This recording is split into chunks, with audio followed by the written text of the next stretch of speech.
Welcome, everybody. Welcome, welcome. Hopefully you maybe have a little beverage with you, a little tea to share, since I can't pour you a cup of tea myself. You're encouraged to bring your own. And we'll get started in just a moment. You're very welcome to put your name in the chat. Well, put your location, because your name will show up anyway, your location, and if you are drinking a warm beverage, feel free to share that, what kind that is with the rest of us. And we'll get started here in just a moment. It's so wonderful to be here with you all. Having late breakfast. Wonderful North Carolina, west of Ireland. So I'm having this is Yogi Tea's throat comfort tea, which is one of my favorite teas to drink when I'm teaching, because it keeps me usually from coughing too much. And this mug, it's a little bit hard to see it with the glare, but I got it in Chartres when I was in there in 2019. It's actually a British bone china mug, but when I went to teach in Chartres, my little apartment that I was renting didn't have any big mugs. They all had these little tiny cups, and I just wanted a really big mug. So anyway, it's been my favorite, and there's little butterflies on the inside of it, which I really enjoy. So it's wonderful to be here with you, and I am delighted at the response to this event, which I'm imagining as fairly casual, but a chance for us to kind of sit together on a Friday, and I will lead us in a little meditation to start and read a poem. And then I'm going to share a little bit about some of our events in February. We have a lot of events in February. And then there'll be a chance for any questions or comments or suggestions that you might have for the Abbey. You can do that either through the chat, or if we, depending on time, we could bring a couple people up also to speak on video. Just keep in mind that we are recording this, the video, and we'll be posting it on the website for people who can't access it. So if you do come on screen to say something later, just know that you are being recorded for that. So just keep that in mind. Let's see. Yeah, so it's really wonderful to be here, as I said, and I'm here in the west of Ireland, and we're kind of having one of those days where it started off really beautiful, and then it started raining, and then it cleared up a bit now, and sort of doesn't really know what it wants to do. And it's also the season, we've just sort of started that a couple of days ago, the season of Imbolc, which is the cross quarter day between winter solstice and spring equinox. And we're going to be just meditating with that a little bit today. Of course, February 1st was also the feast of St. Bridget and the Feast of Candlemas, when we bless the candles. And Imbolc is this time, at least in Ireland, when the little snowdrop flowers start to appear on the ground. I know some of you are far north and covered in snow, and it is definitely not like an early sign of spring outside. And some of you are in more tropical places where it never actually gets cold. So, you know, we have a kind of range of experiences. And I think that no matter where we are in the world, the seasons can certainly offer us their wisdom, and we'll have a chance to just check in with ourselves about that. So I want to begin with, I'm just going to read you a little poem to get us started, because I love reading poems. This is one of my poems from The Wisdom of Wild Grace. And this one is called Original Poetry. It's after Moya Cannon. She wrote a poem called Original Poetry, so I took her title and then I gave her credit for that.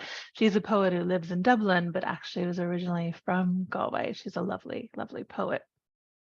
So this is Original Poetry. The mountains stand as guardians of eternity against a mottled sky. The tide withdraws, then turns, approaches me like a shy lover. Each morning, the sun appears once again, and buttercups open their lemon mouths to sing of light, and I can almost believe resurrection is possible, can almost see the world is a poem hiding under the fragile stem of flower that bows at the force of the coming storm. So I love that image of looking at the world as the original poem, the original place of wonder and beauty and awe and delight and um, that heart opening place when we really take a moment to pause and to be and to linger. So I invite you just to take a few moments. We're gonna do a little breathing, a little centering, maybe just take a moment to just be here right now in this moment with your tea or your coffee or whatever you might be drinking, or just to gather yourself as fully present as you can. There's something beautiful about tea, and particularly in Ireland, tea is such an excuse just to pause. And if you're drinking tea with others, it's an excuse to basically just have the chats and catch up with one another and connect. But if we're doing it by ourselves, it might just be a chance to catch up with ourselves or with spirit or with whoever else we might be inviting into our space. So taking a few nice, slow, deep breaths.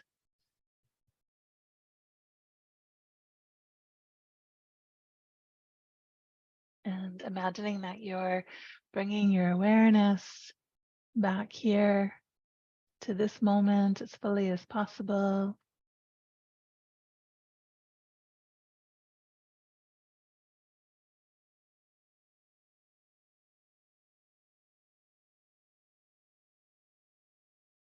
And as you breathe, just notice, how is your body today? If there's any softening you can bring through some stretching or shifting, or just bringing the breath to those places of holding and tightness.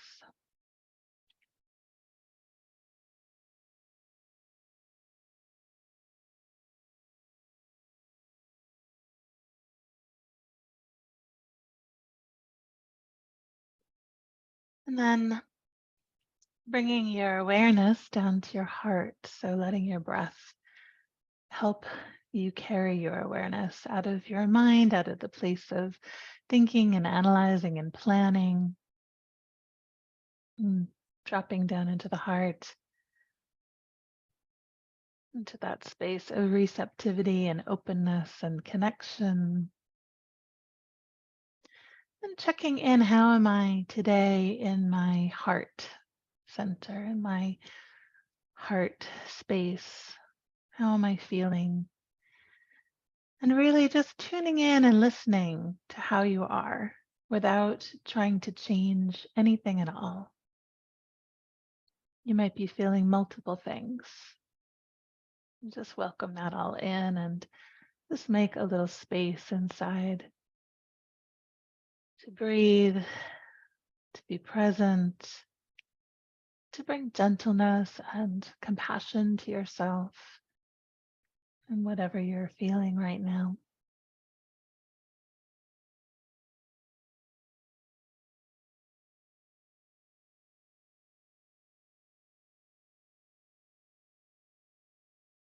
And then connecting in the heart to that divine spark that shimmers inside each of us.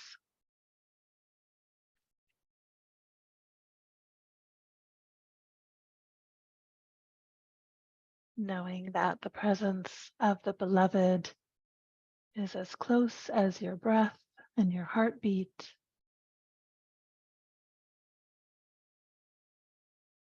And resting there for a moment with the beloved. in this space of being rather than trying to do anything.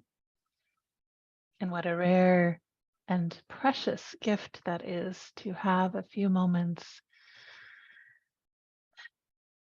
to breathe, to be, to rest.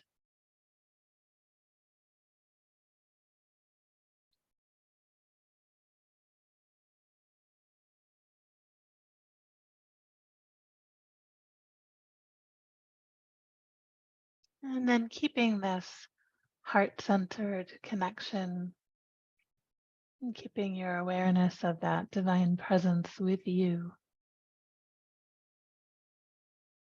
I invite you to just attune yourself to this moment in time on the sacred wheel of the year.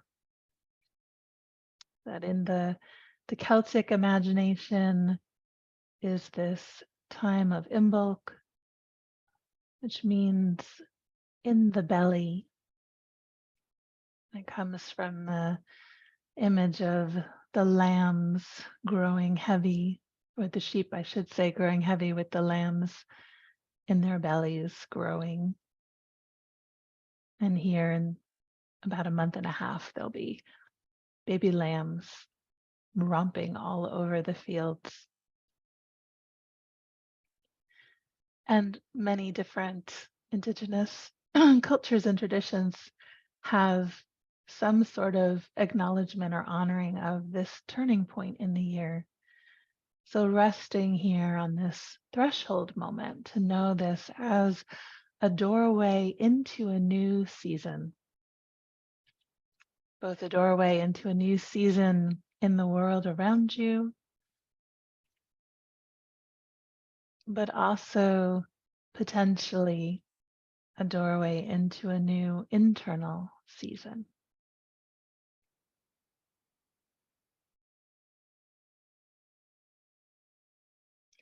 And if you're listening to this from the Southern Hemisphere, you're actually honoring the festival of Lunasa, which is the harvest festival around you. But no matter where you are on Earth, to just feel the holding of the both and, so that even though up in the north we're honoring Imbolc, to know that Lunasa is also happening elsewhere in the earth and we are all connected one to another. And then checking in with your own body and your heart, and to see what is it that is rumbling in my belly right now. What do these images of snowdrops, these first little white flowers that poke up through the ground, what do those images of snowdrops evoke in your own heart? What longing might there be? What might this be a symbol for in your own life?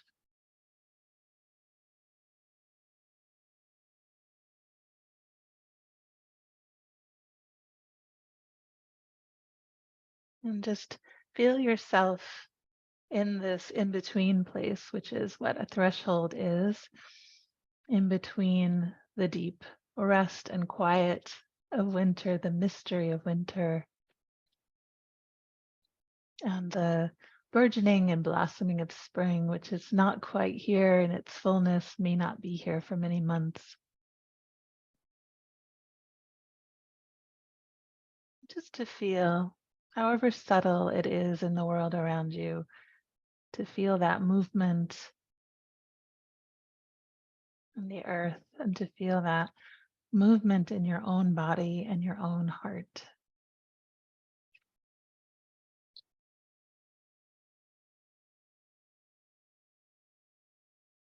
And just notice if there is a particular longing or a desire that is kindled inside of you.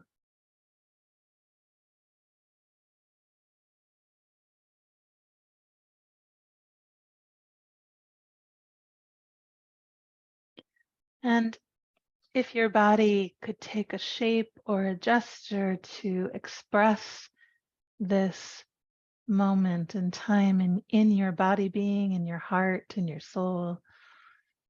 Just listen for how your body might want to come into a shape or a gesture or a movement, letting your body take the lead. And just listening for that embodied wisdom for a moment, not needing to figure anything out, but just allowing your body to speak here for a moment. And breathing into whatever that shape or gesture might be.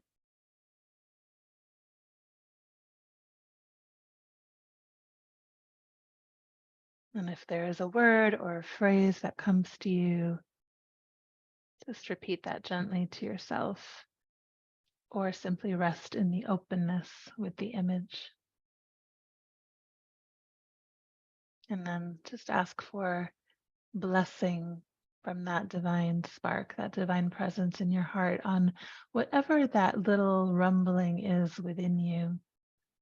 You may not even know what it is or what shape it will take. We usually don't know what shape it'll take.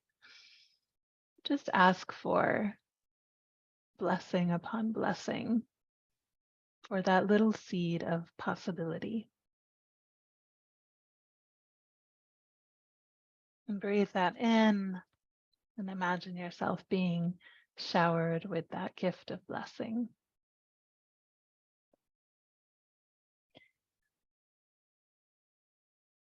And then just take a moment here of stillness, of resting in gratitude for whatever has come. In this little time of meditation and centering.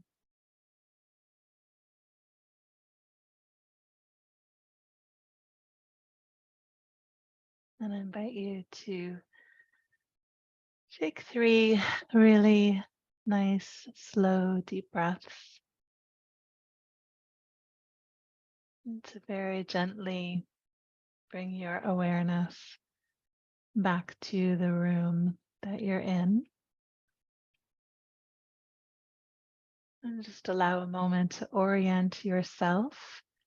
So to feel your body in the chair, to see the objects in the room around you, but to still feel that thread of connection to the heart and to the gift that might have come.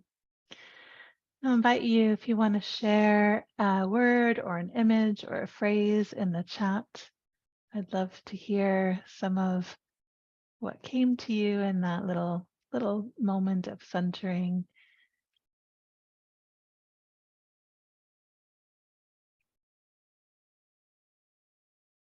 Stillness, just this, trust, stretch, begin again, blossoming, peace, unfurling, open and become, self-hug, joy, women's retreat, emerging, bursting forth, receive, awakening, frazzle, the shape of a rabbit together, opening, the image of the yurt labyrinth.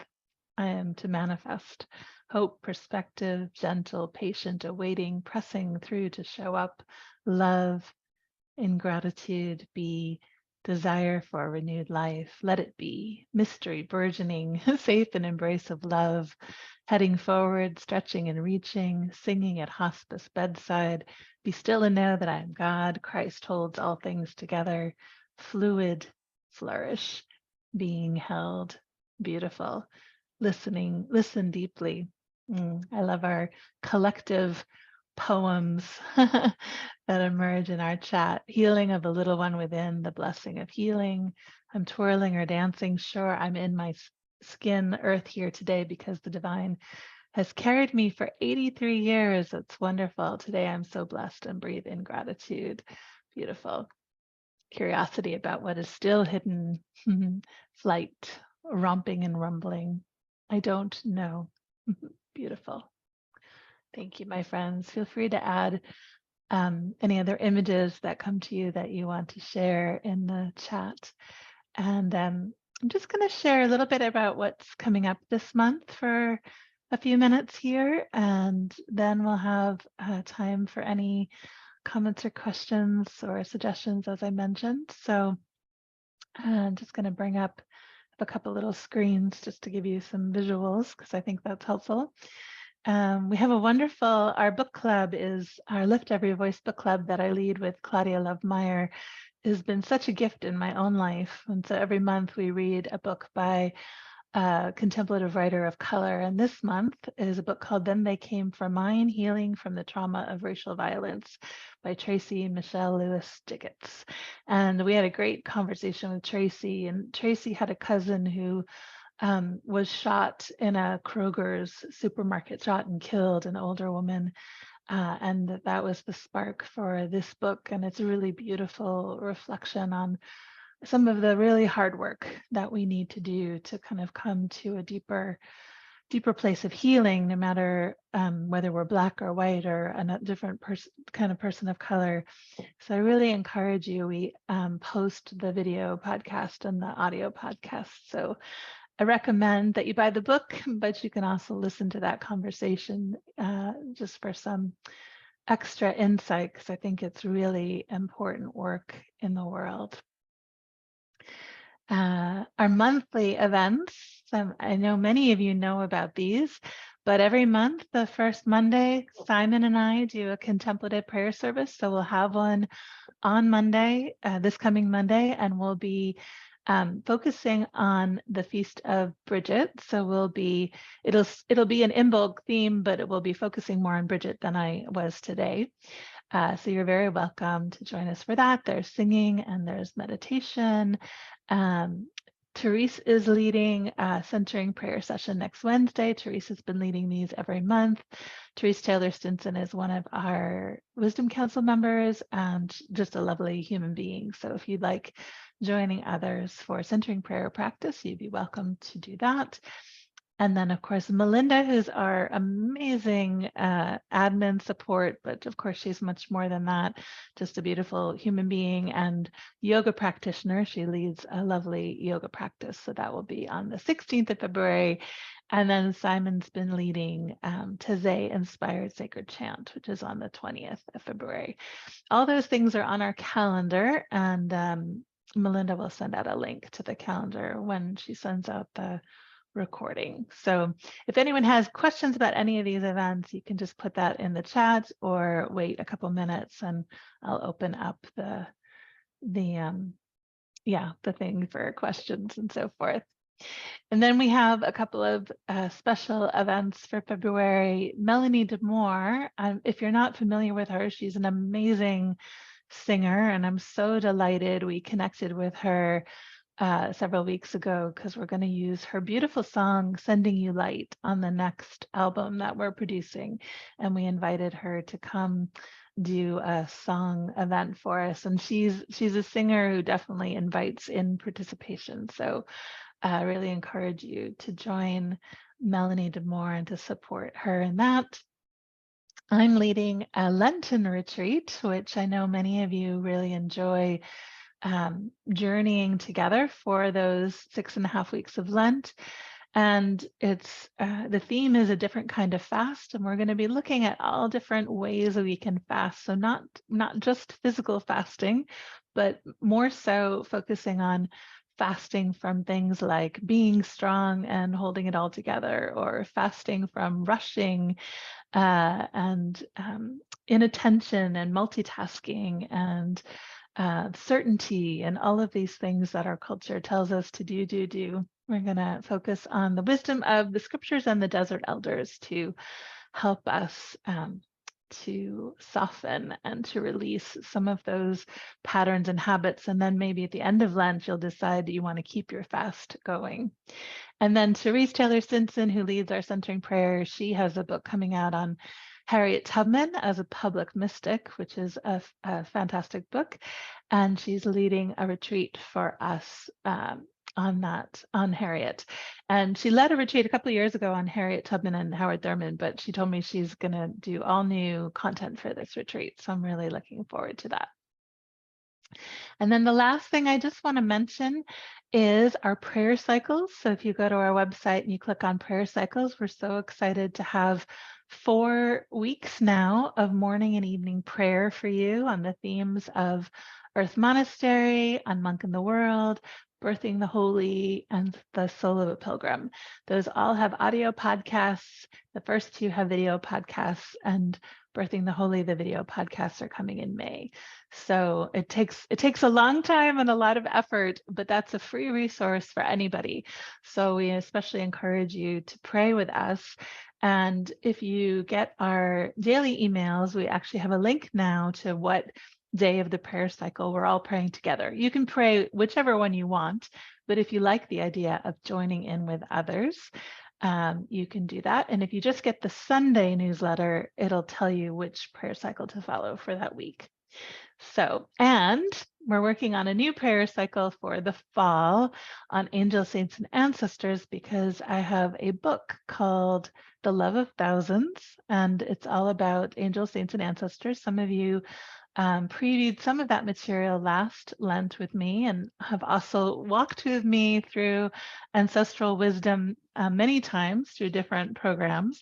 So I'm very, very excited to finally be releasing that book, and we'll be doing a prayer cycle for that. So I think that's enough for the moment.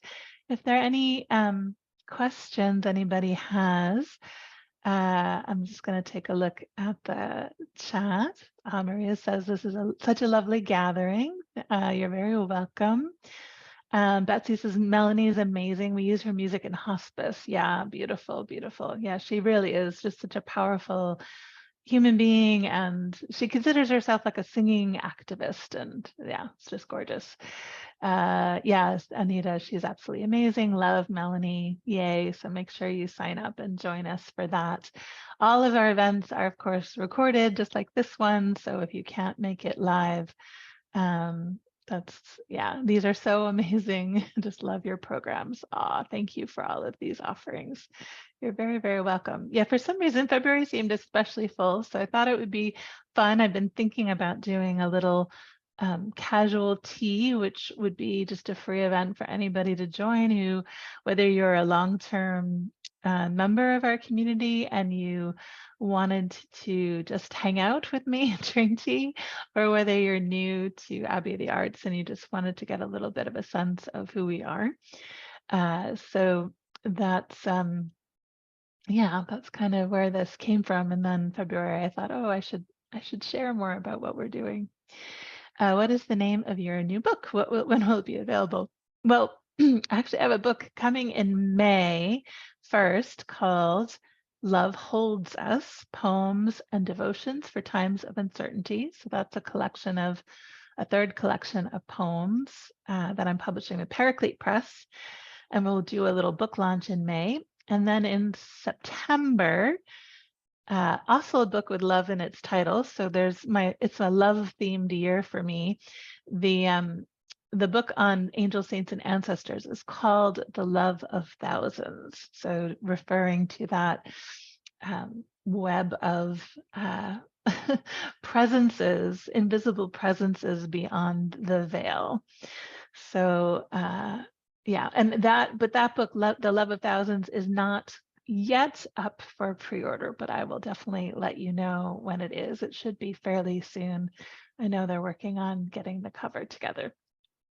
So Carol says, love starting my morning with you. I love it's my afternoon now, but I love being with all of you, and I love all of your joyfulness and your just sweetness, sweet presence. I love how so many of your offerings are not events trying to sell us on something. It's about living more deeply every day. Beautiful. Yeah, I'm not really big on marketing, and I don't really like a lot of traditional marketing techniques. And of course, we do need to earn a living, and we pay lots of artists and other people, but we try and strike a balance and certainly offer you things that will hopefully enrich your lives. And yeah, wonderful. And says, I ordered Birthing the Holy after Christmas and I'm loving it. Thank you. Oh, you're very welcome. We're working on the video podcast for May, I mentioned, for the prayer cycle on Birthing the Holy. Just tuned in, a recording will be available. Yes, should be available. Melinda's on top of it. Post later this afternoon. did I see you're working on a book for Lent next year? Yes. The retreat I'm leading this Lent is a different kind of fast, is the book that I'm publishing next year. The retreat this year will be slightly different, and there'll be more video and webinar content and audio content, but it'll be in a kind of a book form next year. And that'll be published in January of 2024, but I don't have it's not available to pre-order yet, but I'll share more. Thank you so much for this lovely recent ring opportunity. If it's not rude to ask, can you tell us what are the figures behind you? I've always been curious. That's a great question, Kirsten. That's exactly what this kind of thing is for. So you'll see I have Mary's over here. So I have the black one is Mary, who is Our Lady of Solitude.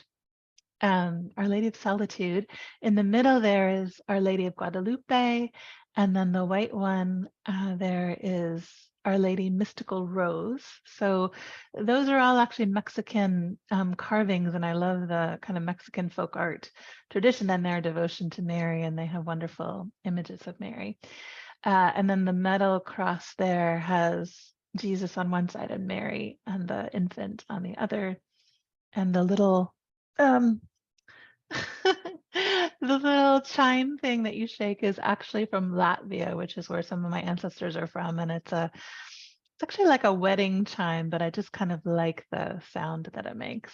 So, and then that little thing in the center is a porcelain dish that comes from Austria, which is also where my ancestors are from, and it's filled with old keys from my father's side of the family, of doors that probably no longer exist, or don't even have those locks on them anymore. So that's some of on my bookshelf are a few little not carvings. They're wood blocks painted by this wonderful artist, Amanda Clark.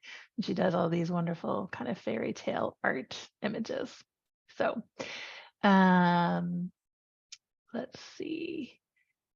How do we know what cycle of the prayer we are in? Actually, I was thinking about that, Melinda, that we might want to start on Sundays putting a blog post up every week as well for people who aren't getting the email newsletter. So we just restarted with the Earth Monastery prayer cycle this week, but we'll start putting a blog post. But if you subscribe to the newsletter, you'll get a link to exactly which one we're on. Let's see, I'm getting near the end of the self-study Monks in the World. I've taken my time working through this, savoring all the content and journaling as I meditate, ponder, and pray. Will there be more self-studies like this? Please. We have actually loads of self-study programs. If you go to our website and you click on self-study, we have like 20 different ones. There's some of them are structured differently, but many of them are structured like the Monk in the World.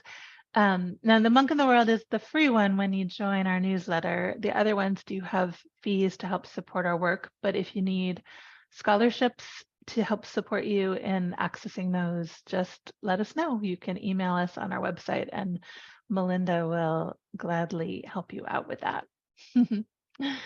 Jan asks, when might you lead a pilgrimage again?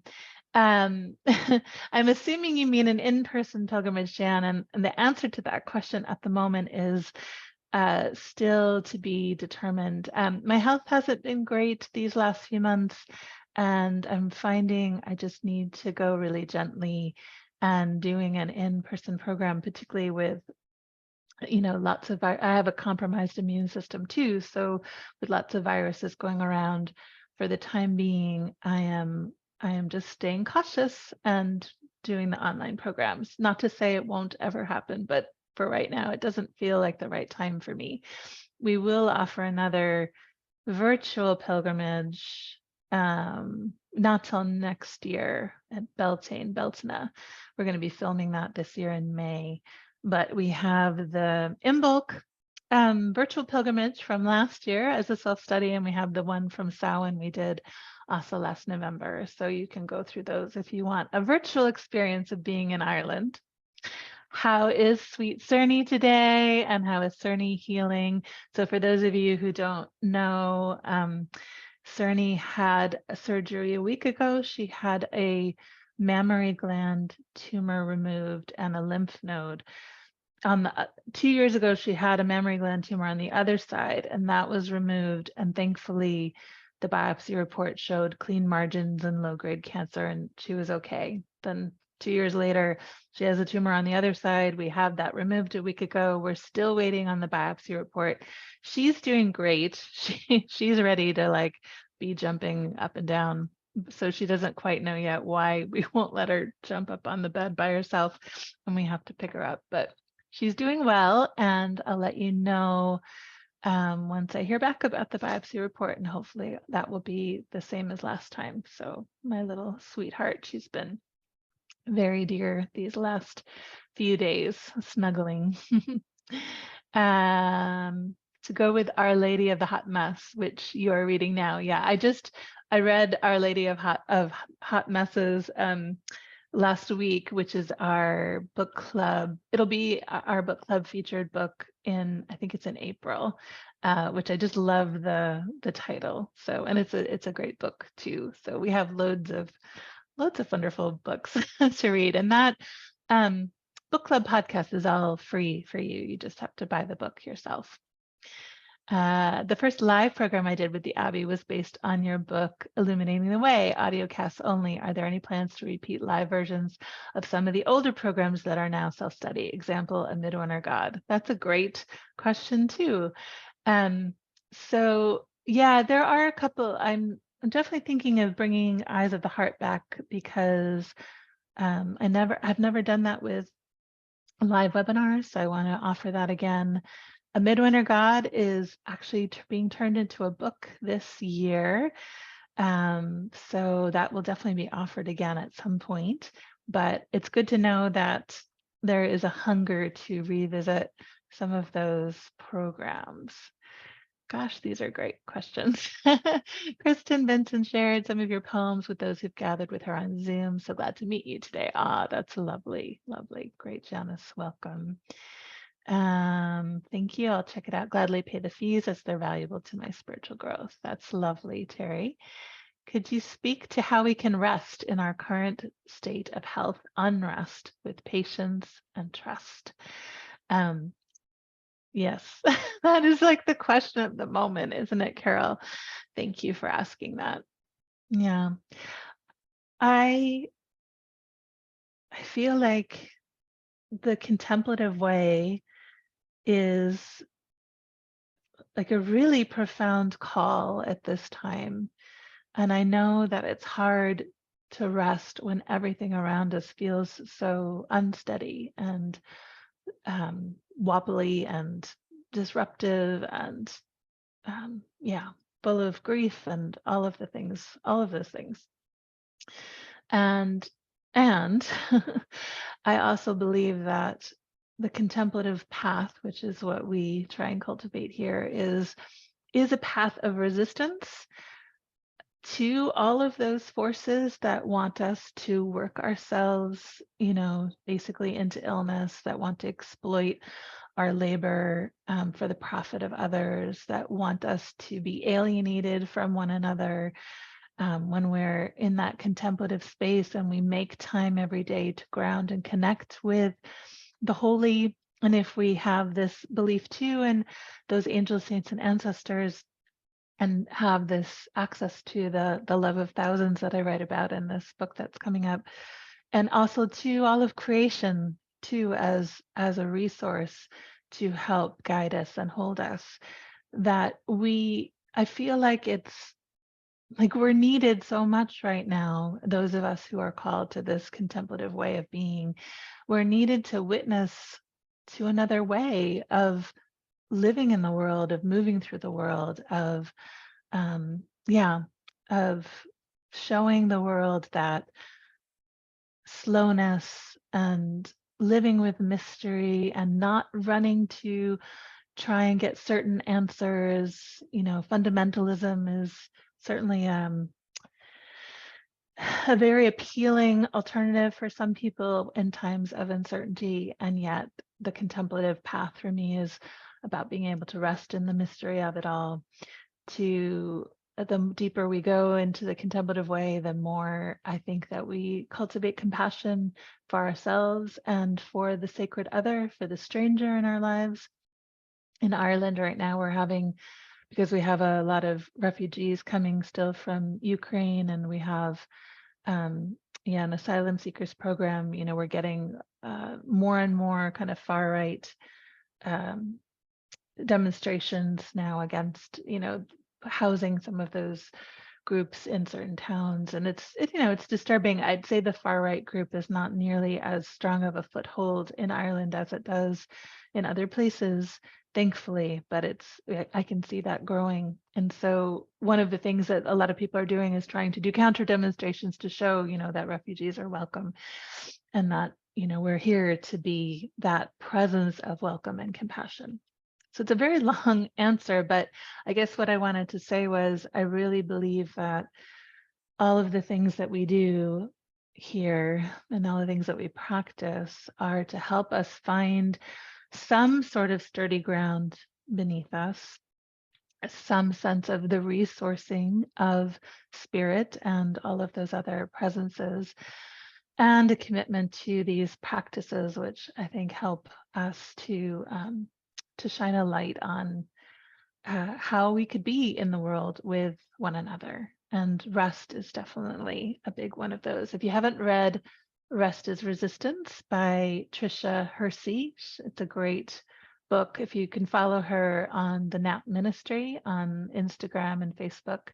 And she's a Black woman theologian, pastor who has a really powerful message about our rest as our birthright. So I definitely encourage you to follow her. Let's see. We just have a few minutes left, and so I'm going to see what else we have. This may not be the time to ask this, but I do muse about how I've been chronically ill and housebound for over 30 years, and I'm still full of anger about many things. I look and listen at how you manage your chronic illness with such grace and want to be able to do the same. Would you be willing to share about this? That's a lovely question, Inga. Also anger at the divine, so a challenge to connect sometimes. Yeah, it's a really good question. Certainly I've had many times and still do have times when I feel frustrated or angry at limitations of my body. But I suppose having also dealt with chronic illness for 30 years, although I'm not housebound, but I am often quite limited in what I can do. I think for me, the finding the grace of rest and finding the grace of emotional support, whether that's from my spiritual director or from my friends or my spouse, and also making room for the difficult feelings, for the grief, for the anger. All of those things it's like that wounded healer image from Henry Now, and all of those things have helped to sort of hone my endurance and my sense that I am beloved in the midst of my disabilities and however you want to call that. That's not just in spite of them, but precisely because of who I am. And so it's not an easy journey, but certainly to ask for the support that you can from spiritual directors, but also from those other sources that I talked about, spirit guides and invisible beings as well. Just opening our hearts in compassion for ourselves. And I do think expressing that anger and grief is really important. I love the notion of contemplative ways of being as resistance to what isn't ours to do in the world. Yes, thank you for reflecting that back, Val. I think I might need a spiritual director to help with this, so we'll check out resources you have on this. Lovely. You can go to our Wisdom Council page too if you want to work with someone from the Abbey, but there's also lots of spiritual directors you could find on Spiritual Directors International. They have a guide as well. I'm really learning through contemplation that there is beauty in the darkness. My dog is currently in his last days. Vanessa, I'm so sorry. That's very hard. Yeah, but yes, I find too that's my work on the Midwinter God in particular is very much around the underworld descent and the sorrow and all of that, which is part of our humanity and part of our human journey, is part of what also, breaks us open in compassion towards ourselves and to one another. Thank you, Melinda, for putting the link there for the Wisdom Council. Yes to the NAP Ministry. So thankful for all your resources helping me on my path. Rest is resistance. Thanks, Melinda, for that too. Rest is sacred. Coming out of a fundamentalist and far-right background, I found the contemplative way extremely healing and has gotten me in touch with the divine in a full and rich way. That's really lovely. All right, I'm gonna need to close us here in just a minute or two because I'm only gonna go 45 minutes. I have my book club recording in about 15 minutes. Thank you so much for this time, Christine. I so love your teaching. Great. This has been very fun just to answer your questions and just have a little time with our tea together. It is key to welcome those negative feelings. Yeah, I can't think of right now the poem by Rumi. It's called The Guest House. If you Google The Guest House by Rumi, it's a great poem about welcoming and everything. There we go. Laura's sharing it. The title, Sheila says, thank you for your honesty. Much gratitude for your sharing, Christine. It's affirming for me and gave me some sense of what work needs to be considered. Beautiful. I'm beyond grateful for all you and the Abbey Arts has done. Thank you, thank you. Thanks everyone for all the kind words. Lovely morning tea.